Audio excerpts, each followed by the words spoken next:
యామిని కొంతమంది రౌడీలను పురమాయించి కావ్యని ఎలాగైనా సరే లేపేయండి అని చెప్పేసైతే అంటూ ఉంటుంది. ఆ మాటలు వినగానే అక్కడ ఉన్న రౌడీలు కావ్యని వెంబడిస్తూ తనని చంపేయడానికి వెనకాతల వెళ్తూ ఉంటారు. అది చూడగానే అక్కడ ఉన్న కావ్య రాజు వాళ్ళు అయితే కారులో అలా వెళ్తూ ఉండగా ఒక అడవి కనిపించటంతో ఆ అడవిలోనికి వెళ్ళిపోతూ ఉంటారు. ఇంతలో అక్కడ ఉన్న రౌడీలు మాత్రం వీళ్ళు ఎక్కడికి వెళ్ళిపోయినా సరే వాళ్ళని వదిలిపెట్టొద్దు. వాళ్ళని ఎలాగైనా సరే ఈరోజు చంపేయాల్సిందే అని చెప్పేసైతే అనుకుంటూ వాళ్ళని వెంబడిస్తూ ఉంటారు. ఇంతలో అక్కడ ఉన్న రాజ్, కావ్య వాళ్ళు ఒక చెట్టు వెనకాతల వాళ్ళకి కనిపించకుండా దాక్కుంటూ ఉంటారు. ఇంతలో యామిని రౌడీలకు ఫోన్ చేసి, "ఏంటి ఆ కావ్యను లేపేసావా లేదా?" అని చెప్పేసైతే అడుగుతూ ఉంటుంది. ఆ మాటలు వినగానే అక్కడ ఉన్న రౌడీ మాత్రం, "లేదు మేడం, మేము కారులో వెంబడిస్తూ ఉంటే వాళ్ళు ఒక అడవిలోకి వెళ్ళిపోయారు. ఇప్పుడు ఆ అడవిలోనే దాక్కున్నారు. మేము కూడా అక్కడే వెతుకుతున్నాం. ఎలాగైనా సరే వాళ్ళని లేపేస్తాను" అని చెప్పేసైతే అంటూ ఉంటాడు. ఆ మాటలు వినగానే అక్కడ ఉన్న యామిని మాత్రం, "అందులో కళావతిని మాత్రం లేపేయాలి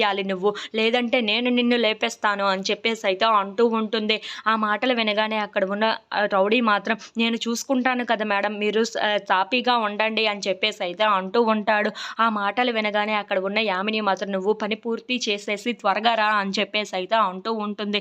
ఇంతలో అక్కడ ఉన్న రౌడీ మాత్రం, "నేను చూసుకుంటాను మేడం. వీళ్ళని ఎలాగైనా సరే కనిపెట్టి వాళ్ళని పైకి లేపేస్తాను. దాన్ని ఉండనివ్వను" అని చెప్పేసైతే అంటూ ఉంటాడు. ఆ మాటలు వినగానే అక్కడ ఉన్న రాజ్, కావ్య వాళ్ళు అయితే ఒక్కసారిగా షాక్ అయిపోతూ ఉంటారు. ఇంతలో అక్కడ ఉన్న రాజ్, కావ్య వాళ్ళు మాత్రం, "ఏంటి ఎవరు వీళ్ళు? మనల్నెందుకు వెంబడిస్తున్నారు?" అని చెప్పేసైతే ఒక్కసారిగా షాక్ అయిపోయి ఆ రౌడీలను అలా చూస్తూ ఉండిపోతారు. ఇంతలో అక్కడ ఉన్న రౌడీలు మాత్రం, "వాళ్ళు ఎక్కడ ఉన్నా సరే త్వరగా పట్టుకొని తనని లేపేయాలిరా" అని చెప్పేసైతే అంటూ ఉంటారు. ఆ మాటలు వినగానే అక్కడ ఉన్న రాజు మాత్రం, "ఏంటి వీడు ఎవరితో మాట్లాడుతున్నాడు? అయినా ఎవరు వాళ్ళు? మమ్మల్ని ఎందుకు చంపాలనుకుంటున్నారు?" అని చెప్పేసైతే అనుకుంటూ